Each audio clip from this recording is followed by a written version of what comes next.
The UN Secretary-General Antonio Guterres arrived in Russia's city of Kazan for the Brics summit. The IDF said it has killed Hashem Safiuddin, a top Hezbollah official widely expected to be its next leader. The European Parliament approved an initiative to issue a €35 billion loan for Ukraine backed by frozen Russian assets.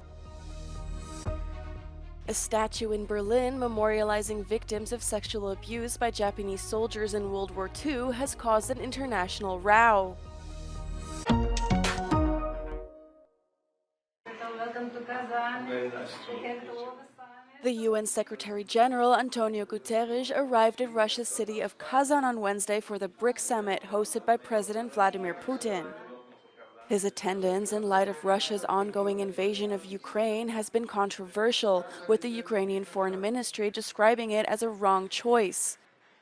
Another controversial attendee is Turkey's Recep Erdogan, a NATO member historically aligned with the West.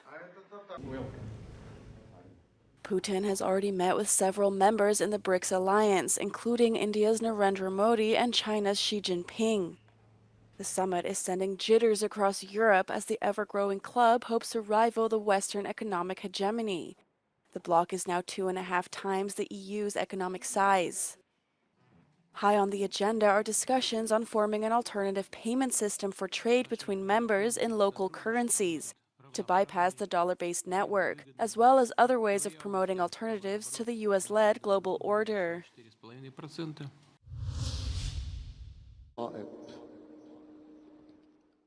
The IDF said it has killed Hashem Safiuddin, a top Hezbollah official widely expected to be its next leader.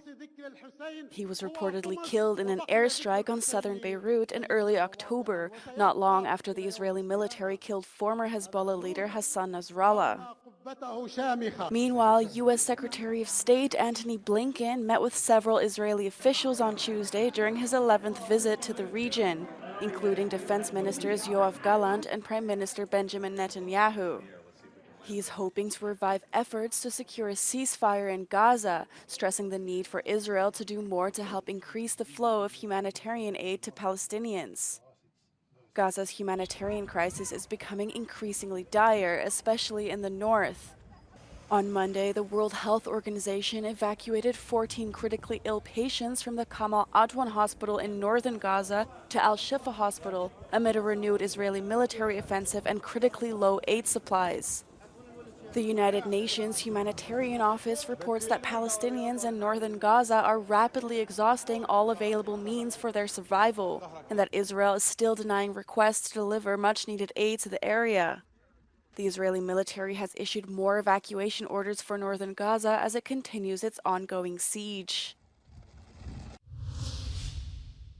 The European Parliament approved an initiative to issue a €35 billion loan for Ukraine backed by frozen Russian assets.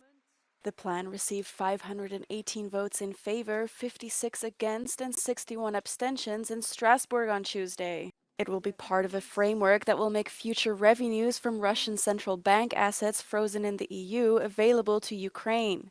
Some €210 billion in assets have been held in the European Union territory since the invasion of Ukraine in February 2022.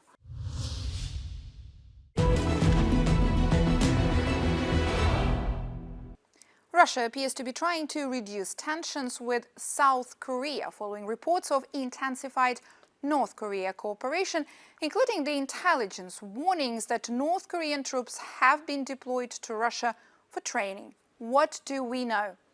According to Ukraine's military intelligence chief Kyrylo Budanov, the first group of 2,600 soldiers will be deployed to Russia's Kursk region, where Ukraine is holding significant territories following the incursion from the beginning of August. Ukrainian forces recently advanced on the western side of the Ukrainian salient in Kursk region amid continued fighting within and west of the salient. Budanov said that close to 11,000 North Korean troops are in Russia and will be ready to fight in Ukraine by the 1st of November. According to South Korean intelligence, North Korea has sent 1,500 soldiers to Russia for training.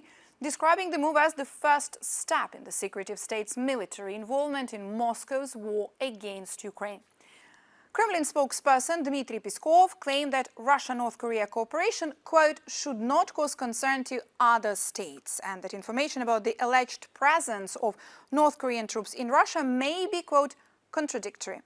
The Kremlin's attempts to assure South Korea that its cooperation with North Korea is not a threat to Seoul suggest that Moscow remains very concerned about the prospect of Seoul's potential pivot towards providing Ukraine with necessary military support, given that South Korea is one of the top 10 arms exporters in the world.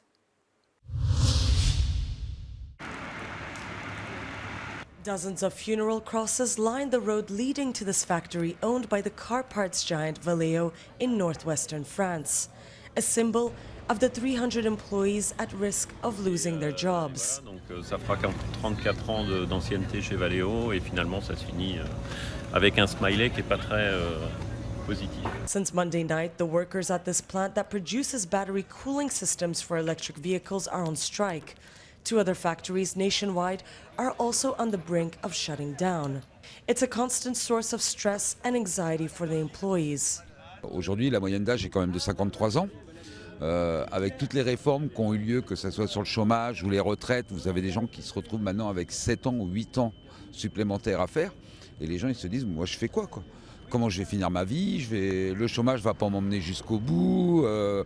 Donc tout ça, c'est une inquiétude importante pour les gens. Falling car sales, companies like Valeo searching for cheaper labor abroad, and the EU Commission's goal to switch to all-electric vehicles by 2035 are all causing a crisis within the car industry across Europe. Many workers at the Valeo plant even wonder whether the car industry has a future in Europe. En l'an 2000, on était 2000. Donc en 2024, on est un petit 300. Dans 10 ans, est-ce qu'on sera encore beaucoup à travailler dans l'industrie automobile? That is the question. Euronews reached out to Valeo, but the company refused to answer any of our questions. The fate of the 3 plants should be decided by mid-December.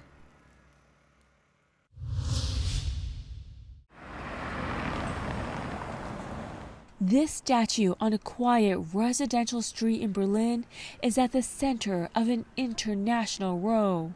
It memorializes women, mostly from Korea, who were forced to have sex with Japanese soldiers during World War II, known as comfort women.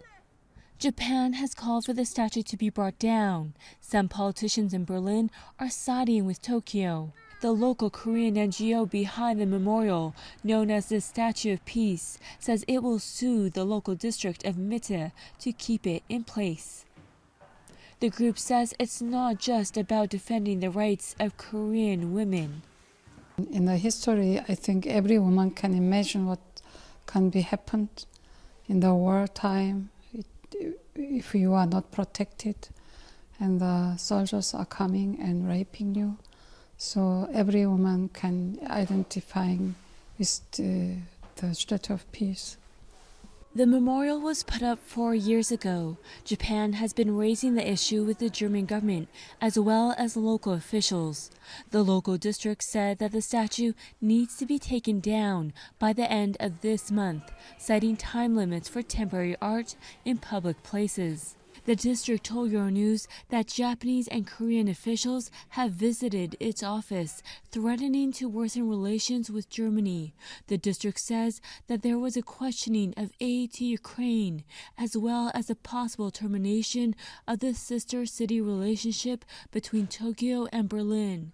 Japan says that it never suggested ending the relationship.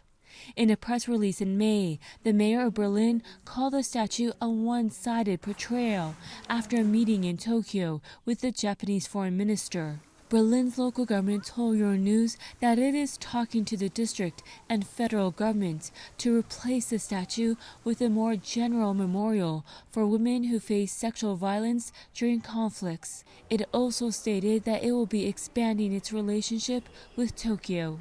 An expert on German-Japanese relations said the government is prioritizing its economic and security ties with Japan over South Korea. Both partners should be treated quite equally. And so far, this case of the Comfort Woman statue in Berlin lacks a bit of that cautious and balanced approach. A source with the Foreign Office told Euronews that freedom of opinion and of the arts are fundamental to Germany's constitution. However, they said that what happens with the statue is up to the district, and the Foreign Office cannot provide instructions on the subject. Japan's embassy told Euronews that the statue serves as a symbol to denounce its country and that the memorial has caused unrest in Berlin. Like the mayor of Berlin, the embassy also called the statue one-sided.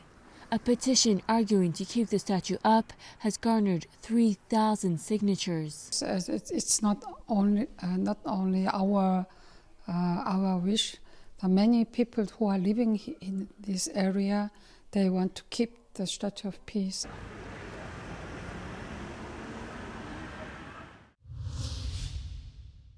Authorities in Bulgaria say they have seized a large quantity of counterfeit banknotes after dismantling an operation for its production. The fake money with denominations of 50 Bulgarian leva, $50 and 500 euros had been released into circulation.